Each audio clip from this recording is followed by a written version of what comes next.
हमारे सामने most important case law judgement है जिसमें यह डिस्कस किया गया है कि क्रिमिनल केस और सिविल केस, फौजदारी और दीवानी केसेस दोनों एक ही मसले के मुतल्लिक चल सकते हैं।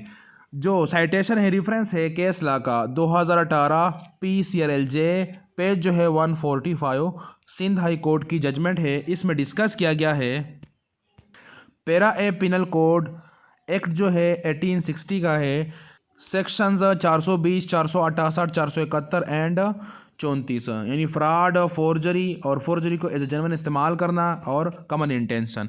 स्पेसिफिक रिलीफ एक्ट 1877 सेक्शन 56, उसमें स्टे के बारे में या इंजंक्शन के बारे में कुछ प्रोविज़न है। फ्रॉड जो है वो हो गया सेक्शन 420, फोर्जरी जो है 468, प्रिपरेशन ऑफ फोर्ज डॉक्यूमेंट 471, 468 ये हो गया। Bar and civil court to stay criminal proceeding, यानी सिविल कोर्ट जो है वो क्रिमिनल प्रोसीडिंग को स्टे नहीं कर सकता है। स्पेसिफिक रिलीफ इस सेक्शन 56 के तहत FIR was registered against accused for fraud, forgery and preparation of forge document. Accused moved application for stay of proceedings on ground that civil litigation on the subject was pending. Civil suit दायर किया गया कि criminal जो proceeding है उसको stay किया जाए इस बुनियाद पर कि इसके मुतल्लिक सिविल लिटिगेशन पेंडिंग में है। Said application was dismissed by trial court as well as lower appellate court. Validity, said application को ट्रायल कोर्ट ने भी डिसमिस कर दिया और इसी तरह एपेलेट कोर्ट ने भी। वैलिडिटी, अब क्या ये वैलिड हो गया, सही हो गया या नहीं। Court dealing with civil suit was barred from staying proceeding in any criminal matter in view of embargo put by section 56E of Specific Relief Act 1877. Civil suit and criminal case both had to be decided on individual merits and evidence recorded in one of them could not be used in other, nor judgment in civil suit would be binding on criminal case। तो यहाँ पर यह बताया गया कि stay करना जो है वो मना है, इसमें एक्सप्लेनेशन दी गई है। तो कोर्ट जो है वो सिविल सूट से इस तरह डील किया गया है कि यहाँ पर बार है स्टे करना प्रोसीडिंग को, किस तरह, क्रिमिनल मैटर को, यानी सिविल सूट जो है वो क्रिमिनल मैटर को स्टे नहीं कर सकता है। और ये बताया गया है section 56E of specific relief act में।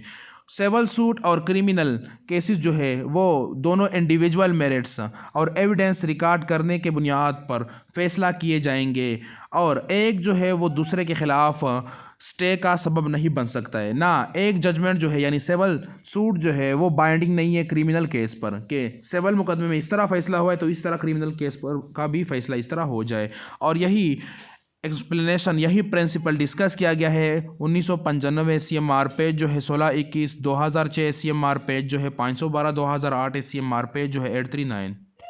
Para be specific relief act 1877 का जो सेक्शन 56 है वो ये एक्सप्लेन कर देता है इंजंक्शन के बारे में। Scope, court dealing with civil suit was barred from staying proceeding in any criminal matter.